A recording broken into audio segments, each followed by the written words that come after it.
Ваша Високоповажність, пане Президенте. Your Excellency, Mr. President, Beatrice, dear colleagues, students, ladies and gentlemen, it's truly symbolic that we mark the Day of Europe, the Day of Unity for the sake of peace and prosperity.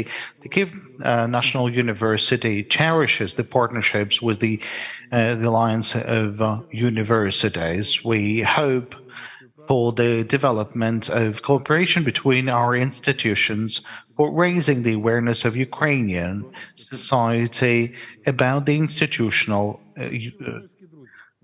peculiarities of the European education. We truly believe that the ideas of stable development provided under the presidential program should be implemented in the field of education and promote for the cooperation of all the students and academia. Also, we have, ladies and gentlemen from Europe, it's truly symbolic that in front of the main buildings of our universities, in unity with our friends and partners, the flag of the European Union is currently raising. We believe there will be a day when the European nations will be living in peace, which is currently defended by Ukraine. They will be working for the sake of new generations, and also we are very grateful to the President of Ukraine, who, under a difficult period of time, is leading Ukrainian path towards the Europe. Let the Europe develop, and glory to heroes. Now I'd like to pass the floor to the coordinator of the project of the Alliance of European Universities, to the Dean of University of Cologne, Professor Beatrice Dussin. Please, Beatrice. Zelenskyy, Director Bugrov, and members of KNU, dear UniWell members. On behalf of the European University for Wellbeing, a very brief, recreational, and light-making moment of welcome in these dire times of global turmoil. Imagine all the people living life in peace. I also begin with John Landon's Imagine because on Europe Day last year, students of our European University for Wellbeing produced a wonderful adaptation of this song.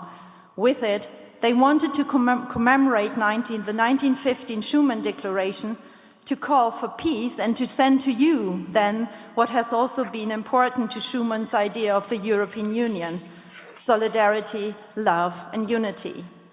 1 year later, on Europe Day, the atrocious war and unjust attack on your country and people have still not come to an end, and we cannot alleviate the direct consequences of this war. It is also difficult for us to imagine how to live and lead when bombs are continuously looming, when taken for granted values and human practices are brutally violated, and when colleagues and students across Ukraine continue to teach and learn and do research under the most difficult circumstances. But from the universities of Birmingham, Cologne, Florence, Inalco in Paris, Constance, Linnaeus, Murcia, Nantes, Santiago de Compostela, Semmelweis in Budapest, and of course from KNU, we would like to shout out to you today, and as an act of solidarity, UniWell stands with Ukraine, with your people and KNU partner and all academic colleagues and students, firmly as a UniWell family. Dear President Zelenskyy, UniWell's mission and values clearly align with those of Europe. I quote, "Together we'll help create a world in which individual, societal, and environmental well-being are in synergy, in which we flourish and prosper together." In doing so, we also want to focus on the positive that is happening in the framework of the EU. We want to act globally, and in our alliance, we support each other, develop a way forward together, and find ways of coming together to celebrate this on Europe Day. On the firm basis of the freedom of research and education, we build bridges to those who are united in the aim to generate education and new findings for a peaceful, sustainable and human future for us and the next generation, and dialogue is core to us. So what we do and must send to you, your people and our KNU partner today and in the future is this sign of democracy, for peace, for human rights, for the life of humans, for Europe and European values, and the power of science and education, all of which you defend in this war for all of us. UniWell's members build on strong and long-standing trustful cooperations. We are there to listen to you, to support you and your people.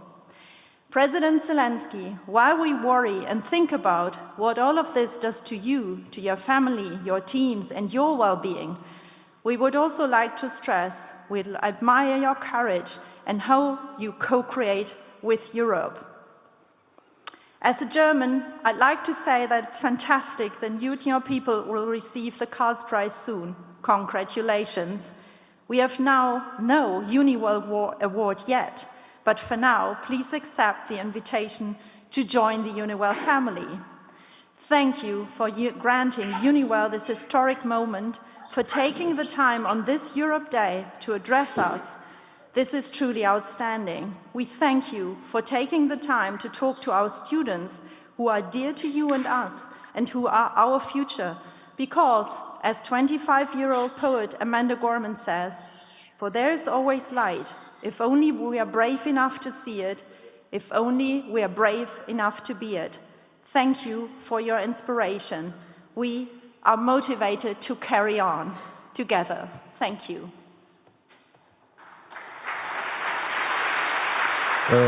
Шановні друзі, шановні колеги, Now, dear ladies and gentlemen, it is an honor for me to pass the floor to the leader of Ukraine, the leader of the country which is free to the whole world. Please. Thank you. Greetings, and I'm very grateful for these words of support. I'm very grateful to all those with us today for this possibility to have a conversation. So, first of all, I'm sending all the greetings to the students and congratulate you with the Day of Europe. That's the day of united and once again brave and courageous Europe. And I would like to dedicate my today's statement to the bravery and courage, to the importance of courage in all spheres of life, in the life of human, in the life of the state, and in the life of our whole continent, whether we would be here talking if 80 years ago the free nations of the world would be brave enough in order to destroy the evil of Nazism. Surely, if there would be a deficit of bravery at that time, we wouldn't be here. On the other hand, if the final decade before the Second World War, if the European leaders and the countries would be more decisive, would be more united, would be more brave, maybe the evil of Nazism could have been destroyed at its roots. And after the Second World War, the environment of freedom all around Europe and the globe has risen, but not a single steps of freedom was just a gift. Everywhere there's been more and more freedom because there were a lot more bravery demonstrated by the people. And whenever there is a fight for the freedom in the media, in the students' rooms, everywhere, the freedom was the consequence, the direct consequence for the bravery. But on the other hand, we had to fight for the freedom because there were those who believed that they could allow themselves not to offer certain rights to the people. And now, because of these opponents to freedom, because they were the autocrats, and this is also the result of the fear. And someone simply didn't understand that a time has come for the changes. And we have representatives of different European countries, different continent, parts of the continent. We have Ukraine, Sweden, Germany, Spain, we have France, Italy, UK, Hungary. Now, all of you can look at the path that your countries have taken on their way to the freedom for the people, for our Europe that we know, that we cherish, and to see that that was the path of bravery and courage of very specific, courageous people who developed our community of free nations. Now, after the 20th century and after the first 20 years of the new century, some people cherish more freedoms than lots of generations before us. We don't have the right to suffer to illusions that the fight for the freedom has already won. No. This horrible terrorist war that is being waged by Russia against Ukraine is just yet another reminder to every single country, to everyone personally, that the bravery could be in need today, just as in any other time, the bravery was required to defend the freedom and our European values. The personal bravery turns into the bravery of the society of the nations is this, the bravery of the society is the bravery of the nations, and that defines whether Europe will be brave or not. Now, Europe is like that. It's brave. It takes decisions. It supports the defense of the freedom. It exerts pressure on the aggressor. Now, why is this all happening? It's all because the bravery of the leaders and the bravery of the ordinary people that leaders follow. I don't have any doubts about our victory that in this war that was started by Russia. I don't have any doubts about the bravery of Ukrainians and our partners and friends. We'll have enough bravery to overcome this terrorist state and their angriness towards the freedom in Europe. And our victory, it will make something that in the final decade before the Second World War was not achieved. We will destroy the evil in its roots until it is not yet possible to have a lot of violence spread. But we shouldn't lose the bravery. You shouldn't lose the bravery. Nobody else knows when they would need to stand in defense for the freedom. Nobody knows what other threats might be appearing to the freedom in 5 years, in 10 years. Should you need to defend the freedom, please be brave.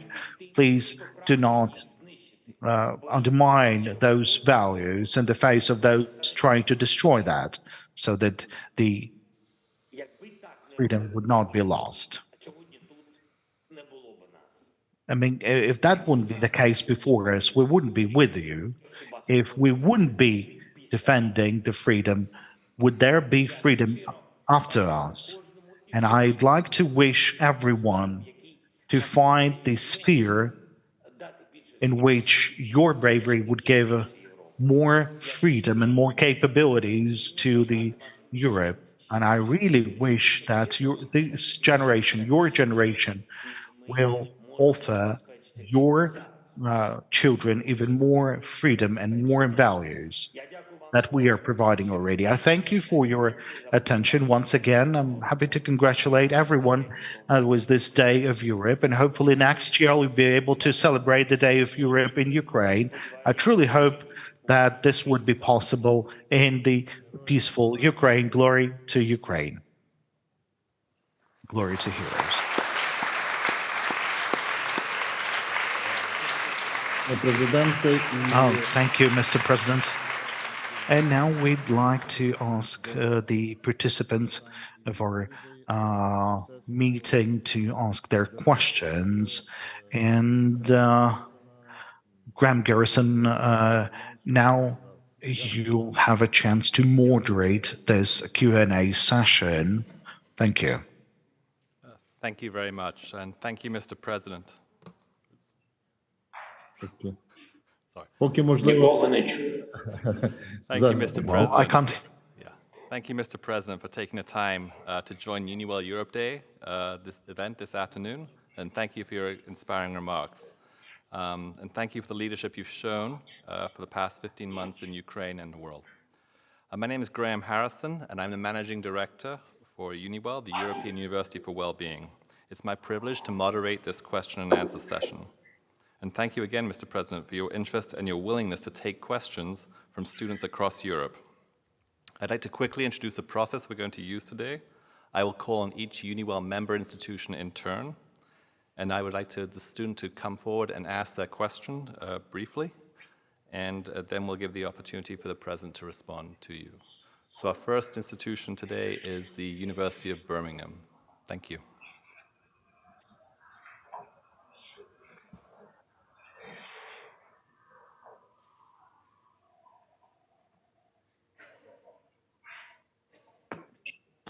Hello, Mr. President. My name is Liam Walsh, and I am the Chief Student Officer for UniWell and a student at the University of Birmingham. My question to you today is, as a European university alliance, UniWell aims to take a uniquely European approach to understanding well-being. As we aspire towards a future where Ukraine is more deeply connected to Europe as both a continent and a community of nations, what more can we do as citizens from across Europe to help our fellow citizens in Ukraine?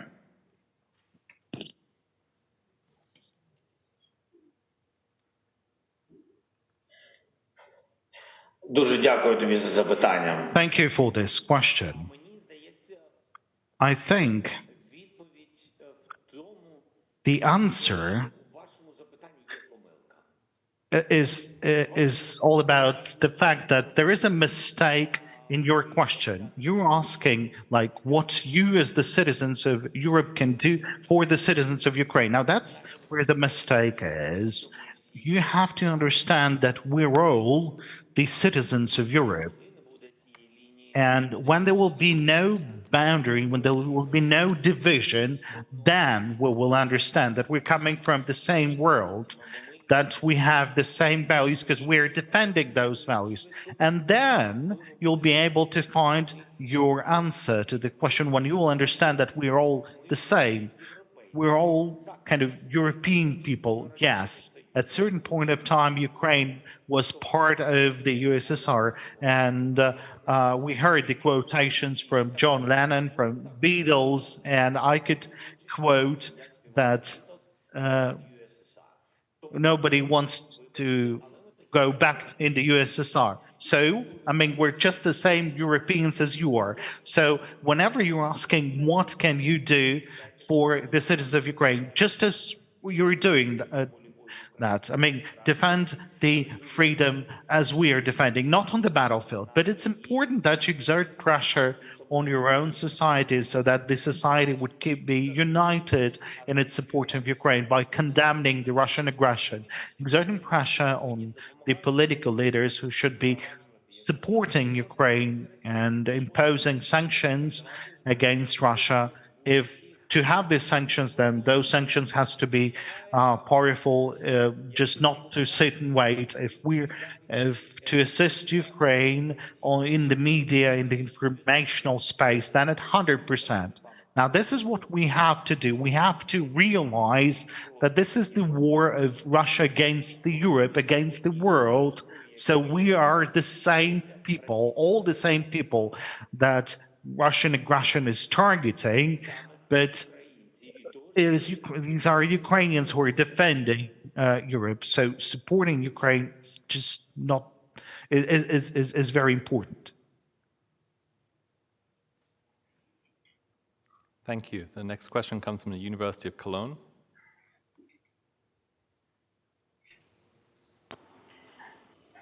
Yes, dear Mr. President, my name is Joshua Müller-Gerbes. I'm a medical student from the University of Cologne in Germany. And I feel very honored to ask you the following question, which is, what do you think, when the terrible war is over, what will be changed in the point of view of Ukrainian students about the future of Europe? And what should we, as other European students, learn from them?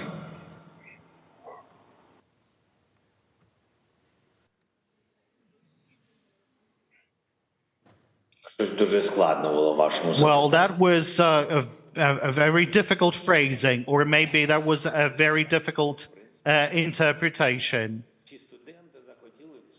Or it was like the students try to have, everything mixed into one question.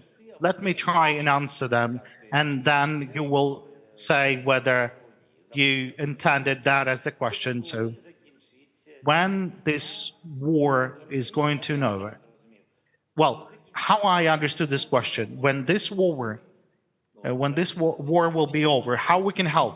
Well, usually you do help when the war is still in progress.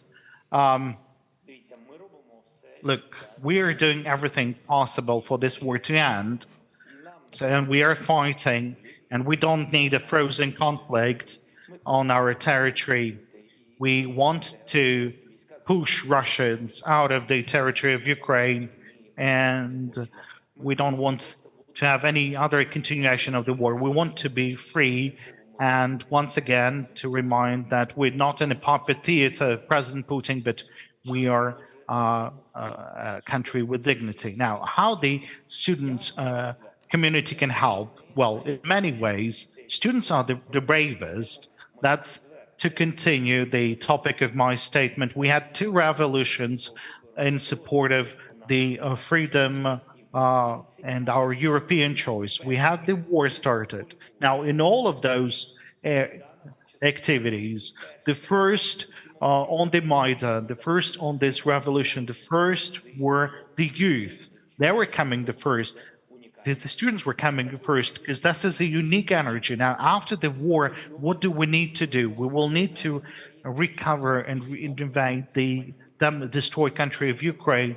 We would need to restore a future fully fledged member to the European Union. We would need to restore the Ukraine, and that would require some support and assistance in development and contribution and thoughts.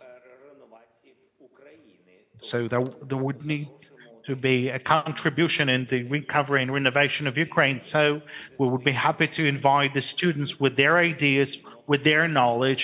We're happy to invite them to Ukraine. And you said that you're a medical student. Now that's something that is very important for Ukraine, because surely you know that there's a lot of wounded people, and you know what type of war it is. There is also a matter of psychological challenges brought by the war. There's also a question of mental health. Now, all of those questions are very topical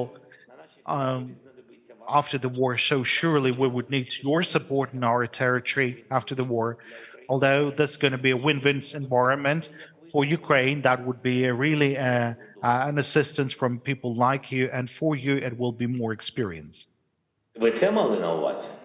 Now, was that your question was about, or no? Have I answered the question? Yeah, it was fine. Thank you very much.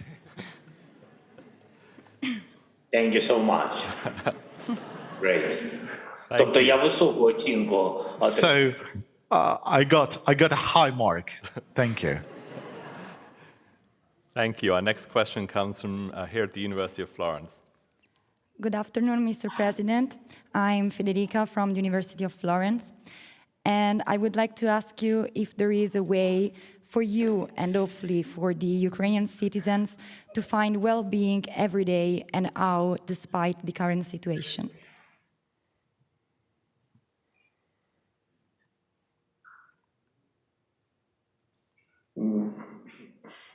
Дякую за запитання. Thank you for the question. It's difficult. It's a difficult question. It's hard to find well-being and positive things amidst the war, but we have learned to live in a motivated way in Ukraine during the war, when there's air raid alerts, when there is ballistic missile hits, where there's Iranian drones. Now, despite all of those daily challenges, we have learned it's difficult, but we live with the dream, and we are very much united. And there was never a unity like that in Ukraine, never in the past. And that motivates a lot, and we are motivated. We're united around the victory.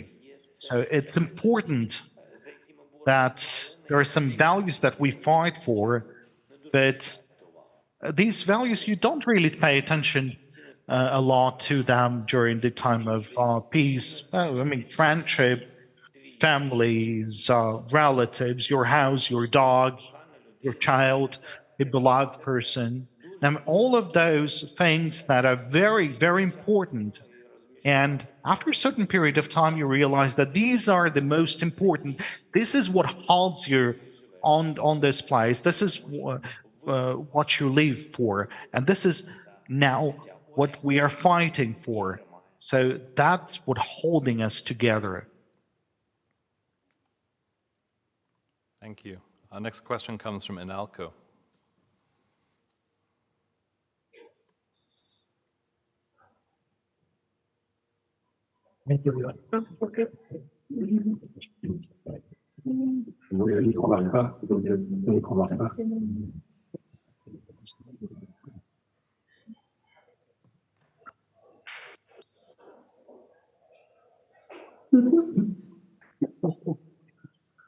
По-перше, я щиро дякую за цю можливість, вашу увагу I та час. thank you for this possibility, Також хочу подякувати and I would університету like to express words of gratitude українських студентів у цей складний to those universities hosting some of the Ukrainian students in this difficult period of time. Мене звати Анастасія Бенетон.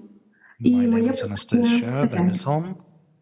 EUniWell спеціалізується на вивченні мов EUniWell світу та міжнародних is відносин. specializing in Тому, що у студентські роки ви хотіли languages and стати cultures. дипломатом. А тепер відстоюєте інтереси нашої Now держави we are fighting for the маючи interests of our неймовірні state under conditions of the war. поваги. Скажіть, будь ласка, які, на So вашу could you please tell us думку, якості повинні what виховати major qualities усіх країн? should be developed by the students of all the universities? Відчуття, що дуже приємне.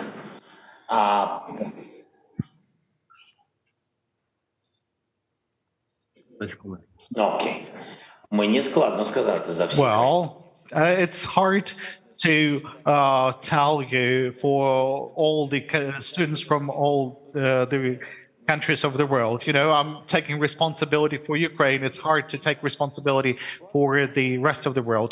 Which major qualities? It's hard to give you an answer to that question, but still, I would say a human-centric approach, because I think that people are the most important. And if you're building your life around the human values, then you could live with people like that.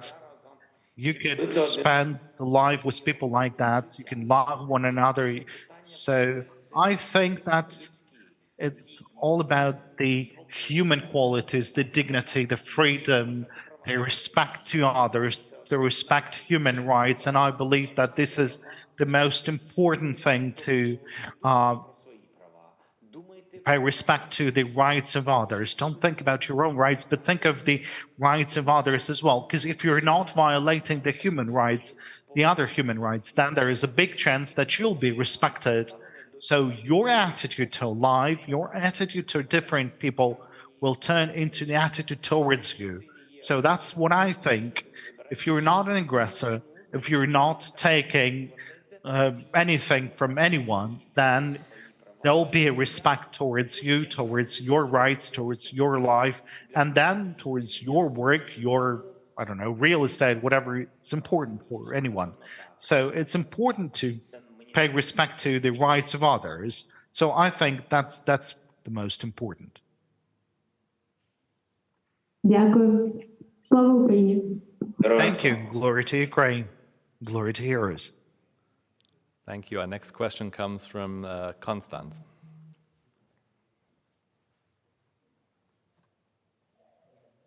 Hello, dear Mr. President. Thank you very much for the honor to talk to us today. My name is Hannah Fjelle, and I'm a student at the University of Constance. And we would like to know, what opportunities do you see to strengthen already existing partnerships between Ukrainian and other European universities? And what new kind of formats can we have for cooperation between our universities, which still should be initiated, in your opinion? Thank you very much.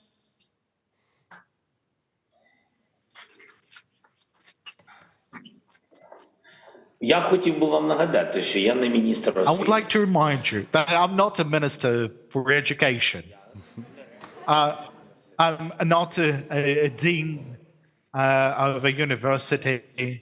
It's hard for me to tell what other possibilities exist in between of the students. I'm not a student at this time, so it's hard for me to tell what's the most important and what's most interesting for you. Now, it's a great pleasure that I'm hearing this question because, you know, I might be thinking that I'm just as young person as all of you. But I think it's rather a question about the development. There's many different programs when you share the experience, whenever you had a chance to talk to one another, to exchange information.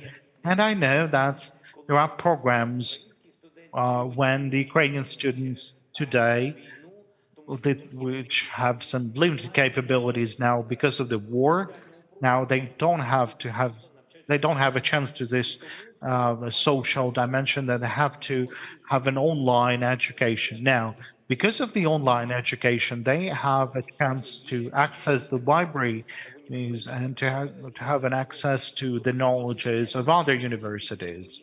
Now, for a certain period of time, these knowledges are available only to those students studying at these universities. Now, I think if there will be a space available to everyone, if there will be a space available to Ukrainian students, that would be wonderful. Inviting you to Ukraine, well, amidst the war wouldn't be right. So after the war, of course, I would be happy to invite you as the student, please. Thank you. Our next question comes from Linnaeus University in Sweden.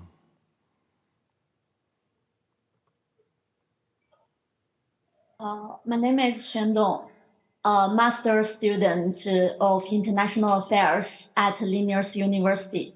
Our question is, how can governments make efforts to treat everyone equally, regardless of where they come from, to create a more unified Europe?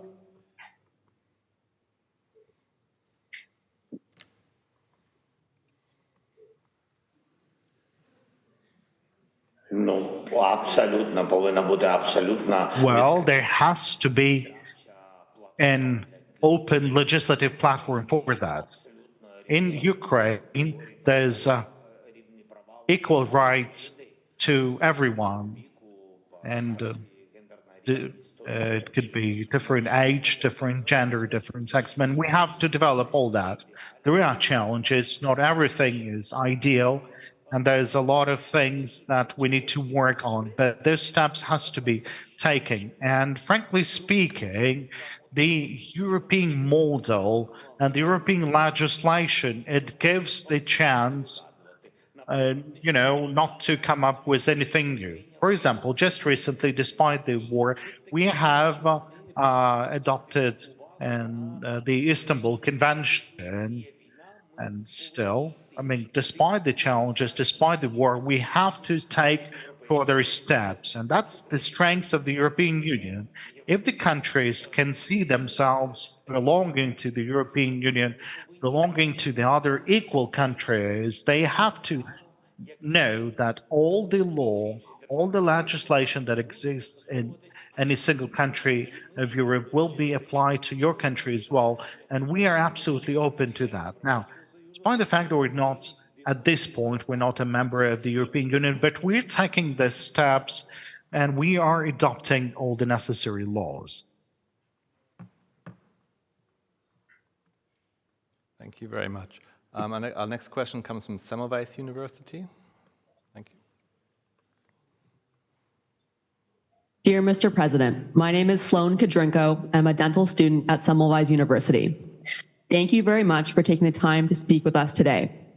We can only imagine the horrific impact the invasion is having on the entire Ukrainian population, not only now, but unfortunately for many years to come.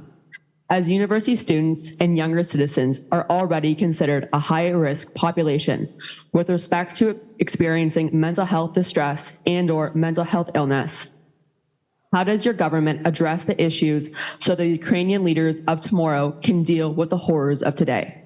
Thank you.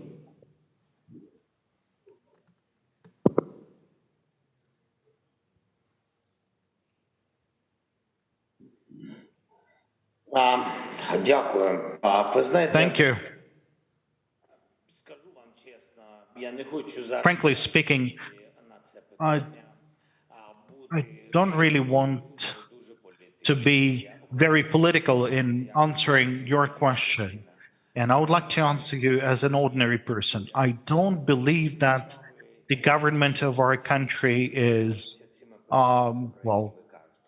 taking a comprehensive approach to resolving this issue, because unfortunately,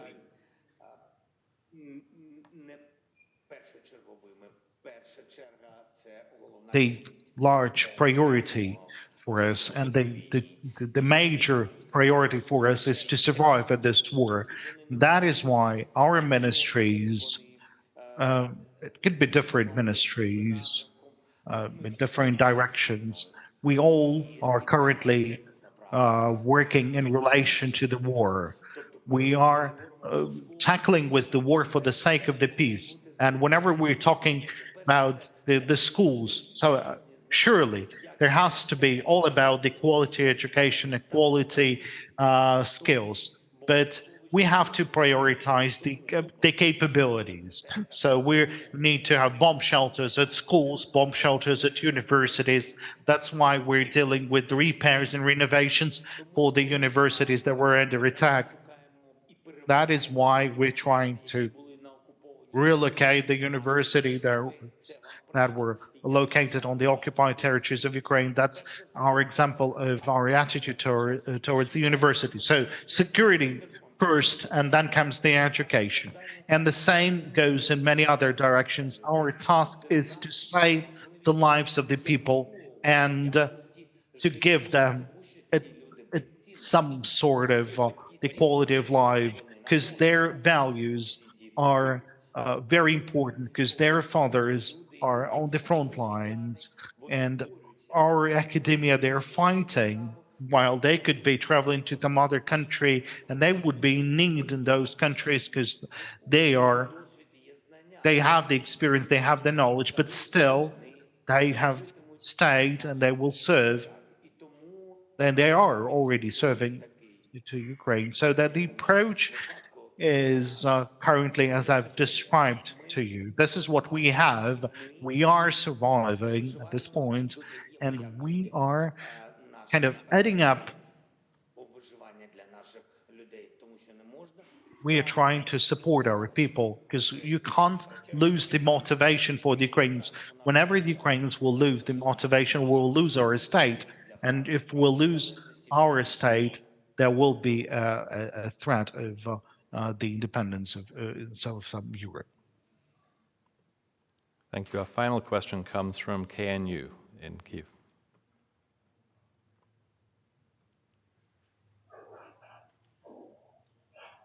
Вітаю вас, Володимир Олександровичу. So, greetings. Mr. President, I'd like to say that truly you are the example of bravery and leadership. Thank you for your work, for your struggle. It's an honor to be Ukrainians. My question, what do you believe Ukraine now is the foundation for the free democratic world? Well, I can't say better than you. It's not about me. I'm about this support and foundation for the free democratic world. Yes.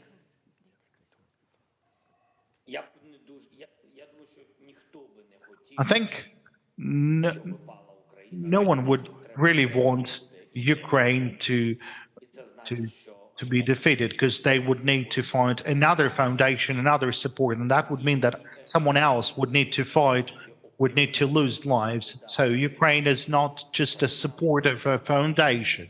Ukraine is a kind of a wall in between of the autocracy and the democracy.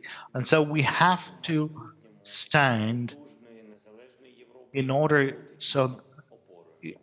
to serve as the true foundation for the free and democratic Europe in the future. Thank you, Mr. President. We understand your tight schedule, and today the leader of European Commission had a meeting with you and once again assured Ukraine and Europe on our joint future. So we'd like to wish you courage and to have a victory as soon as possible in order to build a free, democratic and independent Ukraine. And we in the Alliance of the University, and our university named after Taras Shevchenko, we are with you in this fight. Thank you. Thank you. A great honor. I thank to you and thank to all the universities for this opportunity to have the conversation. And I would like to congratulate all of you with this Day of Europe. And I thank to those universities who hosted the Ukrainian students and for having such a good relationship and cooperation between the universities that I've seen in between of the university named after Taras Shevchenko and the other universities from around the world. So all the best, take care, and together.